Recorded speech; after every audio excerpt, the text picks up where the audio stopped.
welcome to ATV. I'm Suad Asfour, your host. My very special guest today is Dr. Ramzi Salti, who was born in Lebanon, French educated in Beirut. He completed his high school education in Jordan, and in 1980 he moved to United States, where he earned his BA in French and English. Then he went on to earn his MA and PhD in Arabic, French, and English at the University of California. Dr. Salti has been full-time lecturer in Arabic at Stanford University. Welcome to the show, Dr. Salti. Thank you so much for hosting me, Saad. I am truly delighted to be here today and very excited to be speaking with you today on this amazing show. Thank you. Thank you for coming. Dr. Salti, obviously, you are a very successful person and you know what it takes to be there. Can you tell me your motivation and when you came to United States, you achieved all these high degrees in life, and what was your motivation and what motivates you to continue what you're doing right now? Well, my motivation, like most people from the Middle East who come to America, was obviously to get a degree.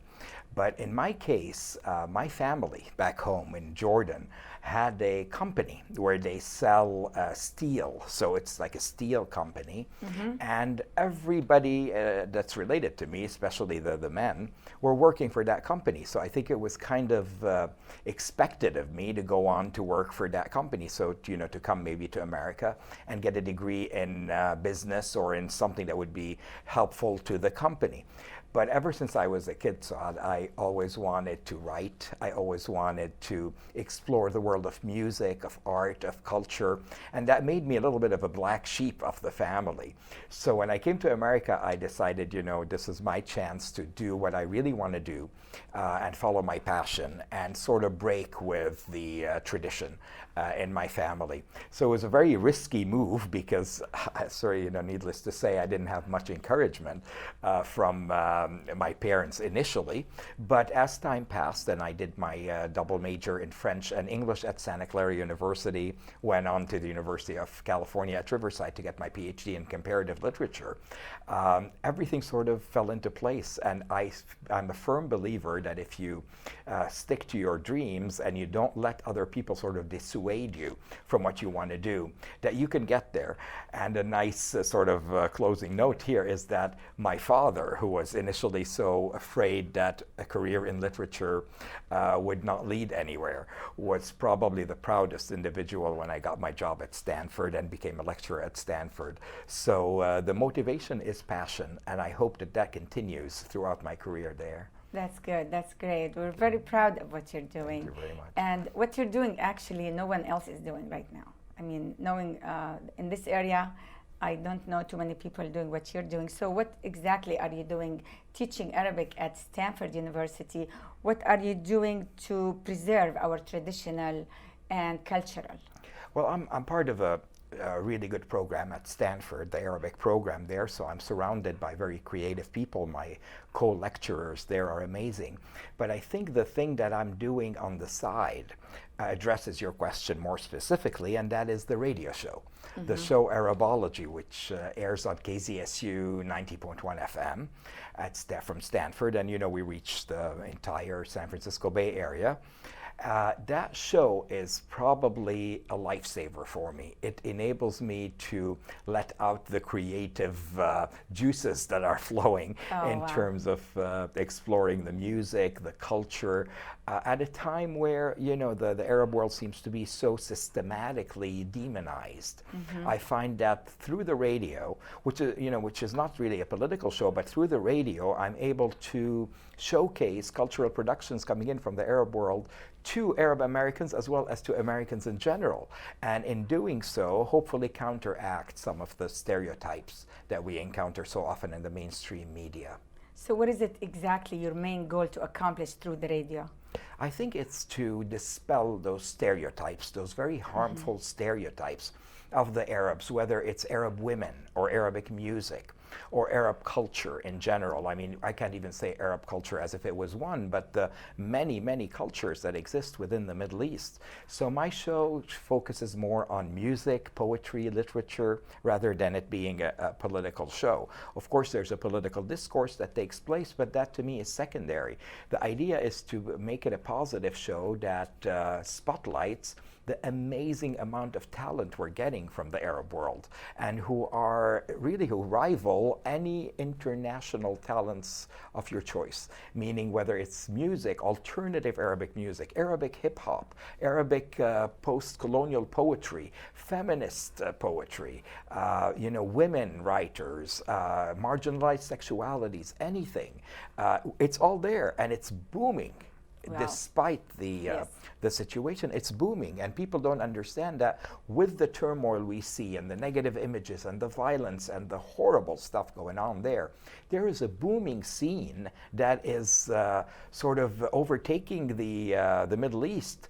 It's a little bit underground, but it is there and it is growing. And so the goal of my show, or one of the goals, is to showcase those talents, to bring their name, their music to America through the radio. And that will make your show very unique. I hope so. I mean, I was initially wondering if I should even, add another task to my work at Stanford, because teaching 3 classes a quarter, every quarter since the year 2000 has been quite challenging. Very, I love my job, but it's very time consuming. And so I was initially reluctant to try to go into the radio, but I was extremely happy to do so. And it's that step that has helped me perhaps further enhance my teaching skills, because I'm now able to combine culture with language. Does it influence your job as a lecturer? It does. I mean, I attempt to wear 2 hats. I always joke with my students. I say I have the lecturer hat, and then I have the DJ hat. So I go from Dr. Salti at Stanford to DJ Ramzi at KZSU 90.1 FM.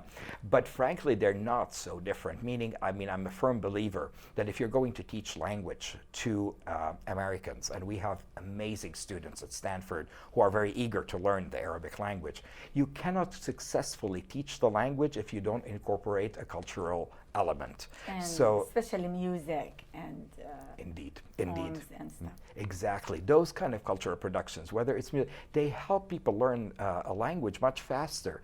So I hear sometimes from some, what I'm going to call purists, claiming that culture and language are different. And I don't think so. I think that they are mutually enriching. And I think of my own languages that I learned other than my native Arabic language. Music helped me a lot. It helped me retain the vocab when you have a melody that's associated with it. And also if the topic is something that interests you personally. So I'm a firm believer in the connections we can have between the cultural productions, between our heritage, and between teaching language. So you're the first one who started this Arab radio. Well, yes. I mean, a very good friend of mine and colleague, whose name is Dr. Joel Bainan, had a show on KZSU, an amazing show called Mediterraneans. But it was not so much focused on the Arab world as much it was focused on the region in general, the Mediterranean region over there. And it was a wonderful show. In fact, he's sort of my role model, because I saw what he was doing, and it encouraged me to perhaps do something similar, but focus on my forte, which is the Arab world.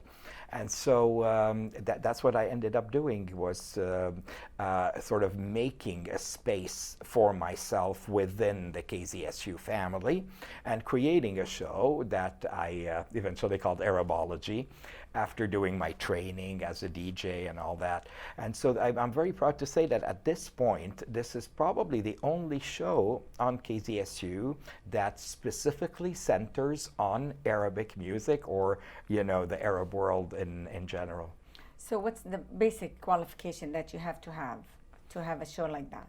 Yeah, so you have to have a PhD to teach at Stanford, but then in order to do the radio, you have to really start at zero. There is no, I mean, my job at Stanford did not qualify me to become a radio show host. So I had to go through training, and KZSU has an amazing training program. So people who are interested in becoming DJs or radio hosts can follow the training program, and then there's an exam, and you have to obtain FCC clearance, and you have to learn, a lot of technical stuff. You also have to learn what you can say and not say on the air. And so I had to go through all that, but I successfully passed the exam, and then I went on to get my show, and now it's been a few years of doing this show, and I'm enjoying it tremendously. That's amazing. That's very, Thank you. Congratulations on your success. Thank you. So if you have a choice to pick a special guest, who would you pick and why? For the radio show?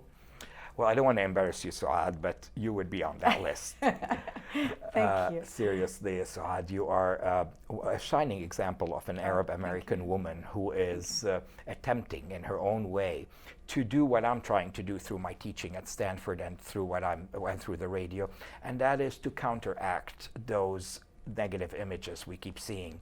Just your presence, for example, as an educated, courageous woman who has survived many things in order to get here, just that makes you an ideal guest for me.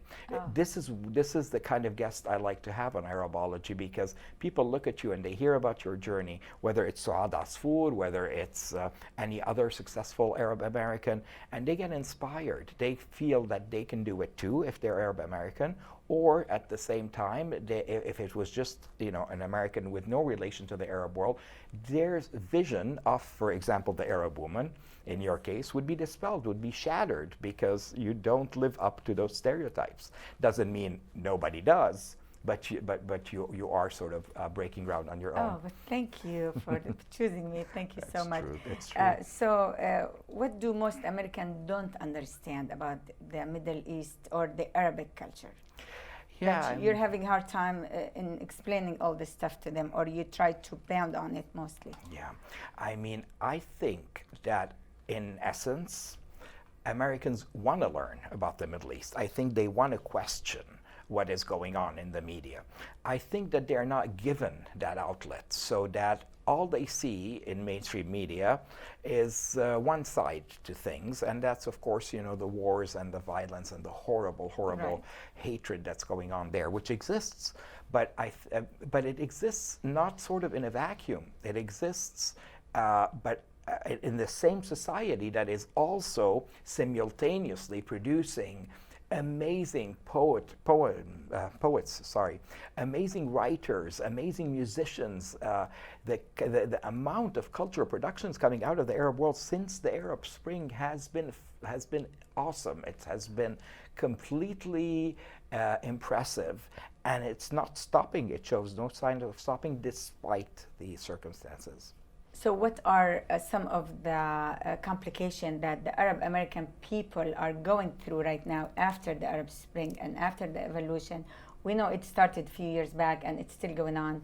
It started in Tunisia and then it scattered all over the Middle East.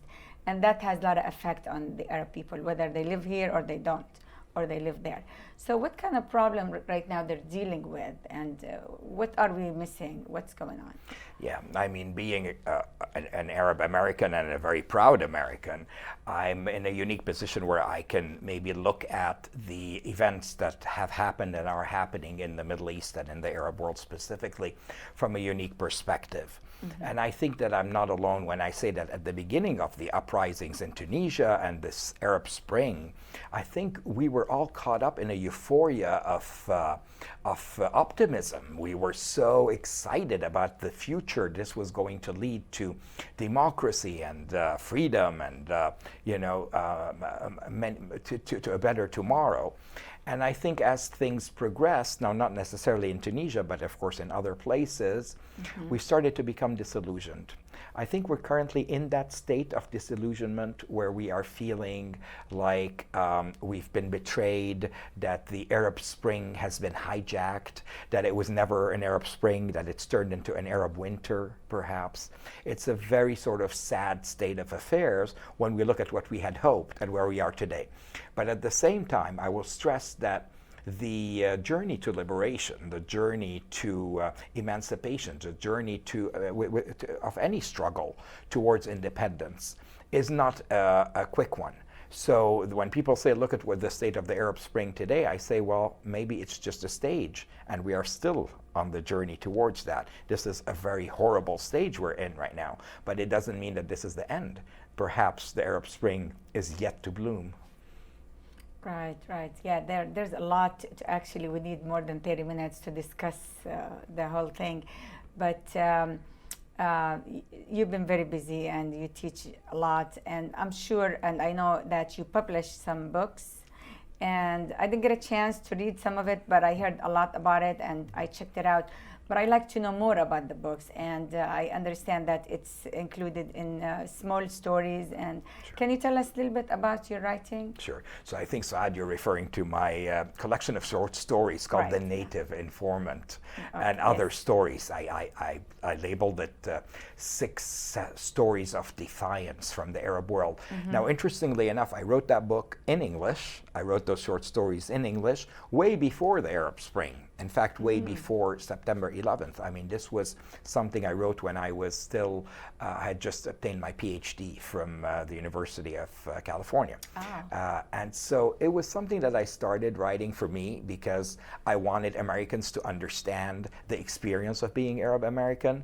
And I was, as a student, always asked, you know, those stereotypical questions about, do you own a camel? Does your father own an oil well? You know, those kind of questions. But I don't think they were mean-spirited. I think sometimes people were just asking because they were curious and they really were wondering about these, Oriental fantasies that they would watch on TV, for example, so that their image of the Arab world was really exoticized in that way. So when they asked that, instead of sort of getting mad or offended at it, I would attempt to sort of explain that no, my father, has nothing to do with oil. In fact, Jordan and Lebanon are not oil-rich countries where I grew up, things like that. But so I decided perhaps if I wrote these stories in English as an Arab American at the time and published them, I'd be able to answer some of those questions. So each story has to do with a certain aspect of being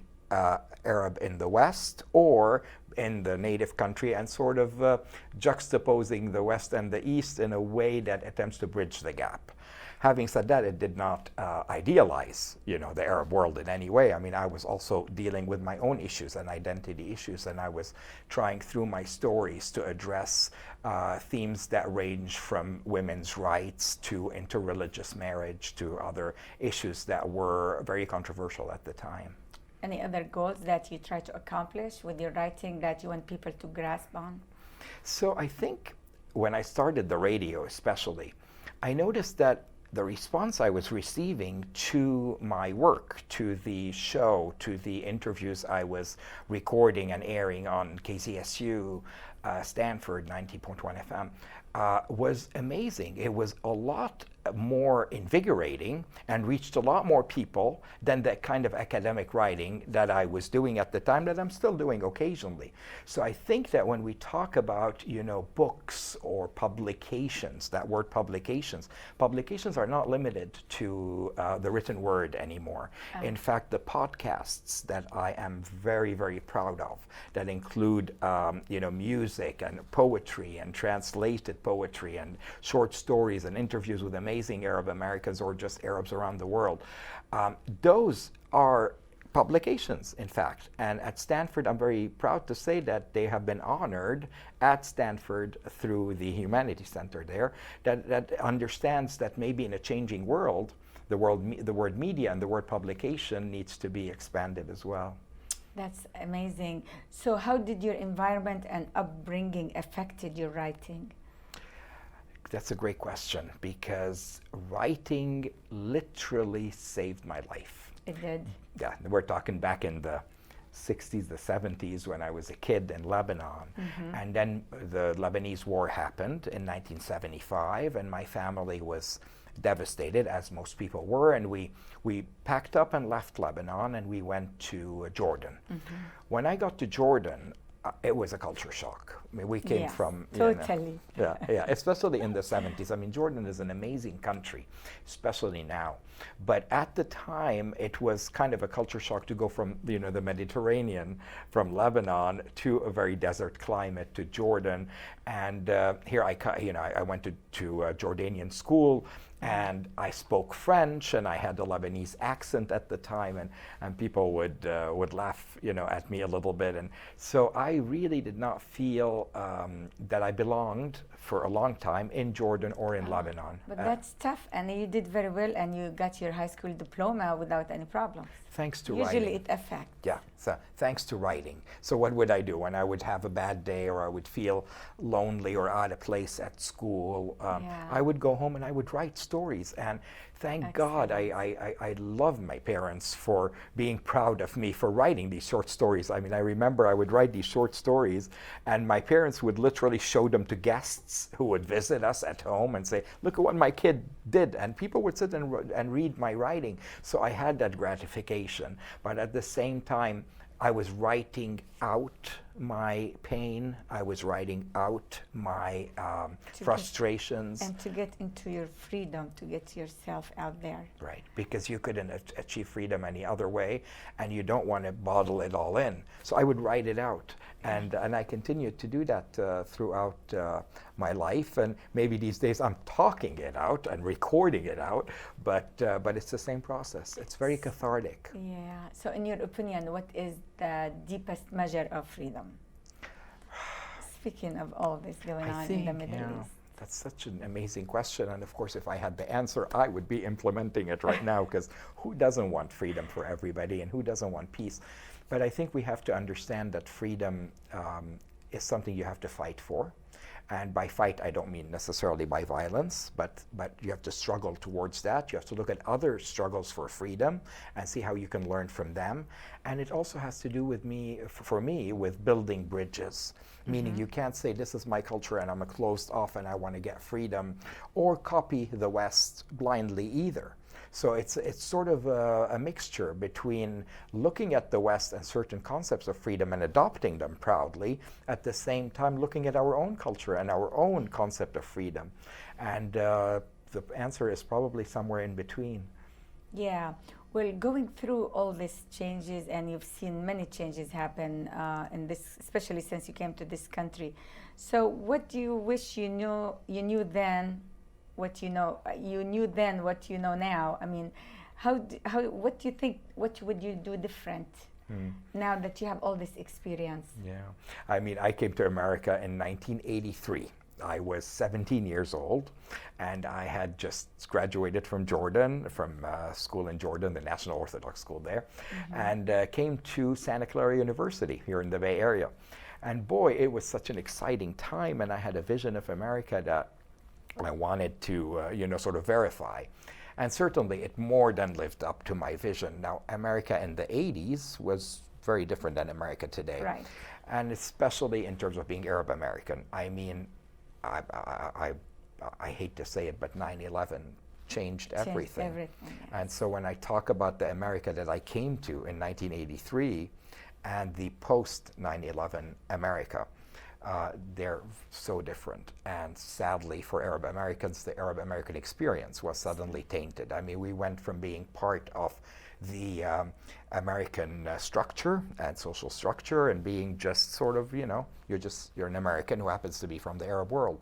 Suddenly you are like an Arab, living in America. And so I would think that perhaps if I did more highlighting of our culture early on even, rather than attempt to just ignore where I'm from in order to fit into America, perhaps if me and other people like me who came to America in the 80s did more of an awareness or a consciousness raising, then maybe it would have helped in terms of what was to happen. Having said that, who would have guessed that this was going to happen? Would we know? How would anyone have expected? Much different. Yeah. But it has changed a lot. It has, but also I have to say that since then, and especially at Stanford. I mean, post 9/11 was sort of a very weird time to teach Arabic at Stanford, because you felt you wanted to help, America, which I did by helping more people learn Arabic. But at the same time, I wanted to help the Arab world reach peace and not have, this conflictual relationship with the U.S. So I think it's changing now again, and I think it's changing positively, because I see the students at Stanford, they're interested in learning about Arabic again, about the culture. Some are traveling there to study abroad, despite some difficult circumstances. Certainly they're not going to Syria or Iraq, but they are going to Jordan, they are going to Lebanon, and to other places, especially the Gulf, etc. Yeah, there's a lot. Final advice for the Arab American people, especially the immigrant and first generation. What would you tell them? I would say that we come from an area that is sadly shattered by differences. Are you, what's your religion? What is your background? What is your nationality? I mean, being Arab is not enough. You have to sort of define who you are, and you have to exist in conflict with another sect. It breaks my heart when I hear somebody say, are you Sunni or are you Shia for a Muslim? It used to be, are you Muslim or are you Christian? That also hurt, because, they're all, great religions, or Jewish or whatever. But it's now become, are you Muslim, are you Sunni, are you Shia, and within the Shia and within the Sunni, what kind of, and so when people come to America, they are coming now from this background. And what I would tell them is what I live by, which is that in America, you can let those prejudices go. You can be, it doesn't matter what your religion is, it doesn't matter who your family is, it doesn't matter what your background is, you can still make it here. That's true. So leave those stereotypes behind you, come to America and make a name for yourself. I appreciate your advice, and Thank I agree with you 100%. Thank you, Doctor, for being with us today. It was great to have you. Thank you for coming. شكرا سعاد، شكرا. Thank you. شكرا لك. أهلا وسهلا. Thank you. Thank you for watching. See you next time.